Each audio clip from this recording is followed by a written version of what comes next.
যুগে যুগে নারীরা সৌন্দর্য চর্চায় মন দিয়েছেন।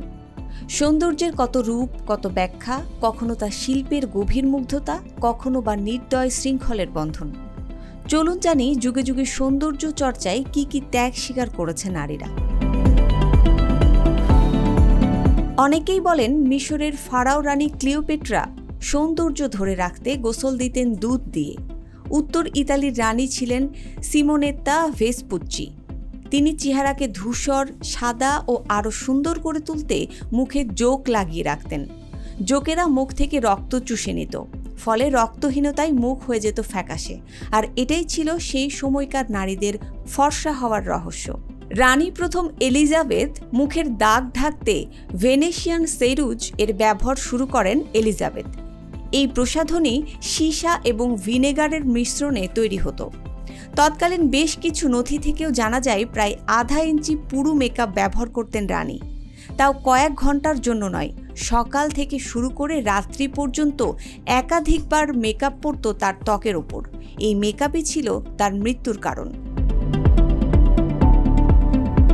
চীনের ইতিহাসে সৌন্দর্যের এক ভয়ঙ্কর রূপ হয়ে উঠেছিল ফুড বাইন্ডিং নামের একটি প্রথা, যা কেবল ব্যয়িক সৌন্দর্য নয়, বরং সামাজিক অবস্থান, ক্ষমতা আর মর্যাদার প্রতীক হয়ে উঠেছিল। এই প্রথার সূচনা হয় 10শ শতকে সং রাজবংশের সময়, যখন সম্রাটের এক প্রিয় নর্তকী তার পায়ের আঙ্গুলগুলো বাঁধিয়ে পদ্মফুলের মতো আকৃতির ছোট পা তৈরি করেন এবং তার নাচ সম্রাটের মন জয় করে। ধীরে ধীরে প্রত্যেক উচ্চ বংশের নারীর জন্য বাধ্যতামূলক নিয়মে পরিণত হয় লোটাস পা। ভিক্টোরিয়ান যুগে কঠোর সৌন্দর্যের মানদণ্ড ছিল আওয়ারগ্লাস ফিগার। এই ফিগার পেতে করসেট ছিল অবিচ্ছেদ্য অংশ। তবে এই কাঙ্ক্ষিত শারীরিক গঠন অর্জনের জন্য নারীদের চরম শারীরিক কষ্ট সহ্য করতে হতো। অতিরিক্ত শক্তভাবে বাঁধার ফলে পাঁজরের হাড় বিকৃত হয়ে যেত। এক্স-রে এবং সংরক্ষিত কঙ্কালগুলোর মাধ্যমে এমন প্রমাণও মিলেছে।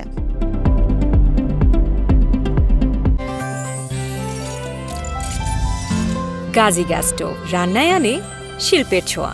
মিয়ানমার সীমান্তে ও উত্তর থাইল্যান্ডের পাহাড়ি এলাকায় বসবাস করে কায়ান লাহি নামক কায়ান সম্প্রদায়ের উপজাতিরা। কায়ান নারীরা বংশ পরম্পরায় সুন্দরী হয়ে থাকেন। তাদের সৌন্দর্য নাকি আরও বাড়িয়ে তোলে তাদের জিরাফ গলা। এই গ্রামে নারীদের 5 বছর বয়স থেকেই গলায় সোনালি রঙের প্যাঁচানো রিং পরিয়ে দেওয়া হয়। প্রতি বছর রিংয়ের প্যাচ বাড়তে থাকে। এভাবে একটার পর একটা রিং যোগ করা হয় 21 বছর পর্যন্ত। এই 21 বছরে একবারের জন্য কিন্তু কায়ান নারীরা তাদের গলার রিং খোলে না। বর্তমানে রূপচর্চায় নাকি আগুন, সাপের বিষ, শামুক, শুঁয়োপোকা, বিড়ালের মল, ভেড়ার গর্ভফুল, রক্তস্নান, যোগ, মাড় থেরাপি বা কাদা এইসব ব্যবহৃত হচ্ছে। যারা সুন্দর ত্বকের পূজারী, তাদের কাছে গা ছমছম করার অনুভূতির চেয়ে সজীব পেলব ত্বকই মুখ্য।